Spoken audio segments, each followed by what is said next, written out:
within Islam that has a particular reference for Jesus. Over the last 40 years, he has collected copies of many ancient Indian and Tibetan documents that he claims prove Jesus came to India.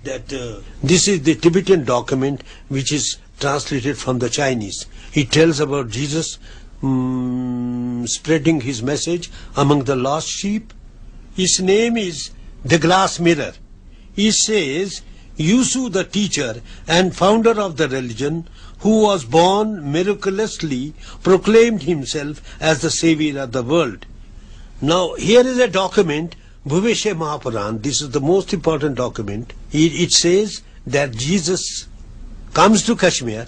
He meets the King Shalivahana about 78 AD, and he tells him that his name is Ishwaraputram and Kanya Garbham, born of a virgin and son of God. And when was this document discovered? It's an ancient manuscript, and its date is 117.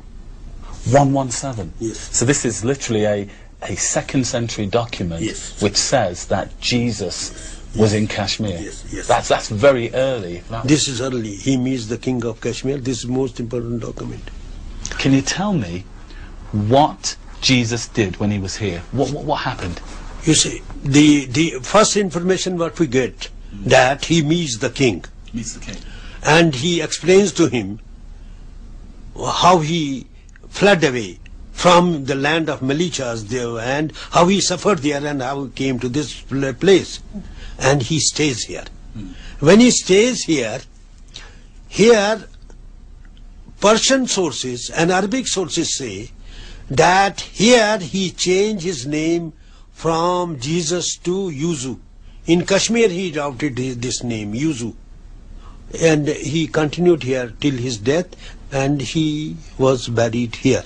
Did he get married when he was here? Did he have children? What did he get? Yes. You see, according to the two sources which I got, that Yuzu married Marjan, and he had a child named Joachim. So when Christians, and I as a Christian, have been taught to believe that Jesus is crucified, he dies on the cross, and then he's resurrected. So what would you say to Christians who say this is the tradition of Jesus? You see, I will tell them that Paul, being a Roman, he invented some dogma, and the Roman emperors, they propagated that dogma, and that dogma influenced Europe, and they think that that dogma is correct. One of Professor Hussain's documents even claims that Jesus is buried in Kashmir. So tell me about this one. Is Tariq-e-Kabir by Mahideen. It tells about the story of prophets and saints. It says that one Hebrew prophet is buried there, and he was a prince who came to Kashmir thousands of years back, and he was so pious, and he became a prophet. Now there is the decree of this shrine, what we have shrine here. Now the Chief Justice of Kashmir, he gives a decree. He says that this is a shrine called Yusuf Pagambar alayhi salam. So this suggests that the tomb is the tomb of Jesus. This is where Jesus is buried. Yes, this legal document says he's the prophet. Yusuf is his name.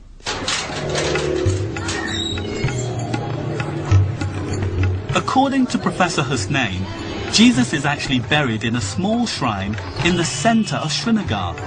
It is located in a very religiously sensitive part of the city. Professor Hussain is no longer able to visit the tomb because his beliefs about Jesus contradict mainstream Islamic teaching, and he has received several death threats. Could you tell me who it is who's buried here? Because I've been told that it may be Jesus. ये तो यहाँ एक मुसलमानों की एक पैगंबरों में से एक पैगंबर है. This is one of the many Muslim prophets, but Jesus is not buried here. Because it is written in our holy book, the Muslim Quran, that Jesus has been taken up to heaven, to Allah. लेकिन कादियानी जो है मिर्जाई वो तो गलत रंग में इसका जवाब दे रहे So those people who say it is Jesus are giving incorrect information by saying that he's here. क्योंकि कोई मुसलमान No Muslim in the entire world would say that Jesus is buried here. Hazrat Isa जूजिस मदफून. Many Western scholars also dispute Professor Hussain's claim that this is the tomb of Jesus, and in particular, the dating of his documents. Why was it, do you think, that Jesus came here to Kashmir? Why Kashmir? My point is, general impression in the West is that Jesus belongs to the West. They think he was a Westerner, maybe white man. But the fact is that Jesus belonged to the East. He was not born in the West. He was born in the East. He belongs to us. We have information about him in Persian, in Urdu, in Kashmiri, in Chinese, in Sanskrit, in Arabic language, in Tibetan also, in many languages. We have lot of information about him in our books or manuscripts and something. So naturally we have to search Jesus in the East. Here in Kashmir, we have uncovered an incredible story about the life of Jesus. One that not only fills in the missing years, but also roots him not just in the Middle East, but also here in India. It's a story which at first glance sounds unbelievable. Jesus in Kashmir? But it's told in so much detail, and it has so many documents to support it, some going back to the 2nd century, that it can't be dismissed out of hand. But above all, it tells us something that we in Western Christianity often forget. That the real Jesus is a man of the East, and that he belongs as much to Asia as he does to Europe. Professor Hussain's views about Jesus dying and being buried in Kashmir contradict mainstream Islamic thought. So I wanted to find out what the Quran says about Jesus' death.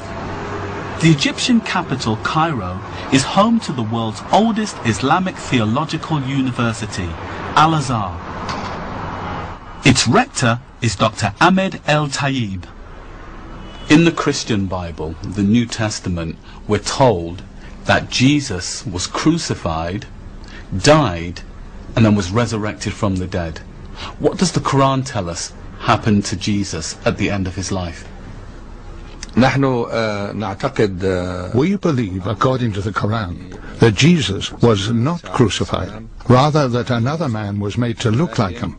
God made a man resemble him so that the Jews thought he was Jesus, and he was crucified in Jesus' place. Jesus was raised by God to heaven at that time.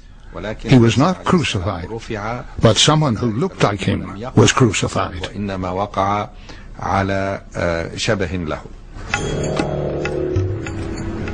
For Muslims, Jesus has a very special future role.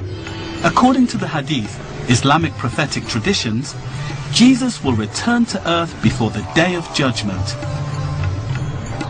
He will descend at the white minaret in the eastern side of Damascus, wearing garments dyed with saffron, and placing his hands on the wings of 2 angels. Every non-believer who smells him will die. He will then search for the Antichrist and will catch up with him at the gate of Lud and will kill him.